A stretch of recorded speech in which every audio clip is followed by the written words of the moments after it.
Hello and welcome to today's LOL Esports Roundup. We're going to cover the games from this morning in the LPL, preview tomorrow's series in the LPL and LCK, as well as touch on a bit of news that was announced yesterday. So, that news. Thunder Talk signed iBoy. iBoy played with Rare Adam last year. A lot of people know who iBoy is. He's been around the block in the LPL. And they signed him to put pressure on Wanfeng, I guess. I don't agree with this move. I think this is a terrible idea. I consider Wanfeng a very good player. I think this split he has struggled. These numbers indicate that as a drop-off from his Weibo numbers and Suning numbers. But I do still think Wanfeng is better than iBoy. So, iBoy with RA last year, 2.3 KDA, 9 CS per minute, 67, 7 KP, so involved in 2 out of every 3 kills. Dealt 565 damage per minute, roughly 27.9 damage share, 23.5 gold share, 11 champions, 42 games. Wanfeng, this year, 5.1 KDA, 9.4 CS per minute, 56.7 KP. So, more than twice the KDA. Rare Adam, frankly, sucked last year. They were awful. Thunder Talk, obviously a positive team. I think they're maybe 9-6, around that range, 9-6, 8-7 or so. Excuse me. 56.7 KP is not great. Not involved, in just over 1 out of every other kill he's involved in, and that's not good enough. Out of your 80 carry, you'd want to fight around them more. 551 damage per minute, 25.1 damage share. That's a low damage share for an 80 carry. I understand that this year the support has been eating up more of that damage share due to the champion pool and just the way it is with Heimer and the 80 carry supports being picked. But 25-1, not a lot. We see UCal dealing a lot of damage for Thunder Talk this year in mid lane. 23.5 gold share, 11 champions, 32 games. This is an interesting move at this point in the split, given where they are in the standings. I don't think it would make much sense to play iBoy on a whim to end the split and then in playoffs. Wanfeng's just a better player. I mean, I could see this being a thing that maybe they want to run with in summer, but at the same time, I do not really agree with it all that much. Prediction-wise, 265 and 129 on the year. 1-1 today. OMG 20th in the power rankings. Top Esports 10th would start us off. Both 8 and 6. My power rankings will be updated later on today. After this video gets done, after I do the members only video real fast, I will start the prep for the power rankings, and that video will be out in a few hours. OMG win 2-1. Aki was MVP. Abel 12-12-13 led the team in damage at 29%. Cream 4-5-22 in mid had the best KDA. Jackie Love 15-7, 19, 37% of damage for top. Game 1, OMG beat top in every way. Every role, OMG had the advantage. Top lane, Shanji getting after Qingtian, solo killed him. Mid lane, I guess, was kind of a wash. Cream and Rookie were kind of playing facilitators, but Cream did get the better of Rookie, in my opinion. Aki got the better of Tien. We saw Tien go bot lane, attempt to gank. Abel outplays it, gets a trade on the kills, 2v3. Abel doing very well in team fights. He may have played Felios in all 3 games. So, game 1, OMG just absolutely smoked top. Top returned the favor in game 2. Now, Aki was MVP because in this series, there were multiple steals by Aki. Cream stole a Drake as well. Tien played like absolute garbage when it came to securing objectives. One of the worst series I've probably seen out of him. Maybe his worst series of the year for sure. His smites were not on point. They could not secure objectives. They did very poorly. I could even see in game 1. There was a moment where they were taking Drake, or maybe it was even game 2.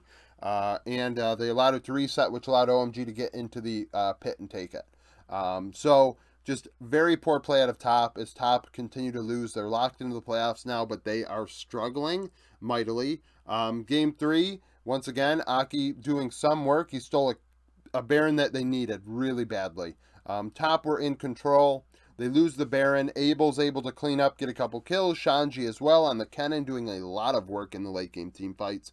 And between Shanji and Abel and Aki doing his job, top really had no answer. So this is a concern if I'm Top Esports. That we went over yesterday, their coaching change.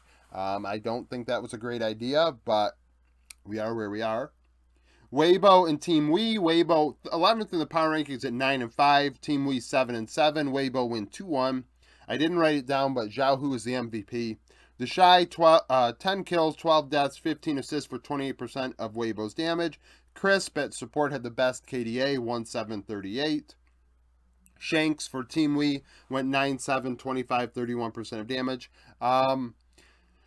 Top lane was back and forth. I think each of them solo killed each other, the Shy and Bubu. Obviously, the Shy should be outperforming Bubu quite handily, and it has not, really wasn't the case. I know he dealt a lot of damage, but he died a lot, right? So there was a lot of trading in top lane. I thought that jungle, Karsa got the better of Hang.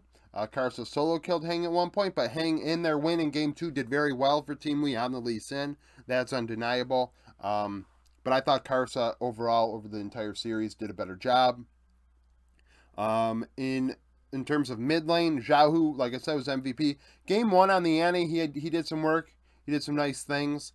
Double kill sticks out to me. Actually, I forgot to mention, Rookie had a quadra on LeBlanc in their series in game 2. So Zhao Hu on Annie. Double kill sticks out to me. He did a lot of work in important moments. Shanks, on the other hand, though, on Rise, really did some nice things in Game 2 and Game 3. He really kept up with Zhao Hu on the Talia in Game 3, which is something that I think is very important.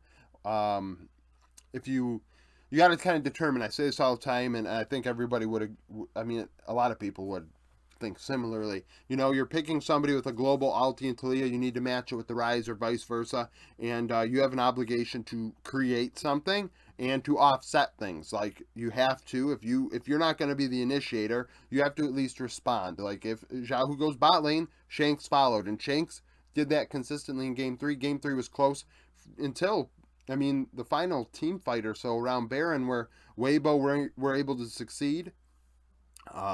Light doing some work, Zhao Hu doing some work around the Drake as well. Late game Drake, Zhao Hu on the Talia was able to create some CC and do what he had to do. Honestly, I thought that Team Wii definitely had a chance at this. Like I said, they had a slight lead late in game 3. I'm debating on whether I want to put Team Wii in my top 25 or not. They're on the line. Right now, I only have 7 LPL teams up there, and I'm debating on whether I want to go to 8 or not. I have to look at the numbers closer. Now, sneak peek for tomorrow, LNG and Ultra Prime. LNG 6th in the power rankings, 11-3. Ultra Prime 3-11. LNG beat IG. Ultra Prime lost to RNG last time these squads were on the Rift. Week 7, LNG would win 2-0 in summer. Only one player from the 10 starters in that series starts tomorrow. It is Tarzan. Tarzan went 11-3-15 in the jungle for 14% of the team's damage. Ning obviously was in retirement. IG and BLG, IG 7-8. This is their last series in spring. BLG 9-5, 17th in the power rankings, just coming off of a win against Top Esports. IG coming off of a loss to LNG. Week 4 of summer, BLG would win 2-1. 3 of the 10 starters from that series start tomorrow. Bin for BLG, and then On and Wink for IG. Bin in top lane went 10-9-15 for 26% of the team's damage. YSKM did not play, obviously. He was in the PCS at the time. LCK, so the start of the LCK playoffs is tomorrow. This is a best of 5. Sandbox, 15th in the power rankings at 10-8. KT, 13-5, 4th in the power rankings. KT coming off of a win against DRX to end spring split, and Sandbox coming off of a loss to HLE. In week 7 of spring, KT would win 2-0. Aiming and Lahens, Aiming was MVP. I looked back at the Discord. Aiming and Lahens combined went 13-3-26 for 48% of KT's damage in that 2-0. Envy and Cal really struggled. This KDA is something that would even make the Shy blush. 15-4 for 37% of Sandbox's damage. Sandbox, definitely the wheels have come off in the latter stages of this split. They outperformed a lot of people's expectations, so I would consider this a successful split for them. The fact that they're even in the top 6 is, something to make note of.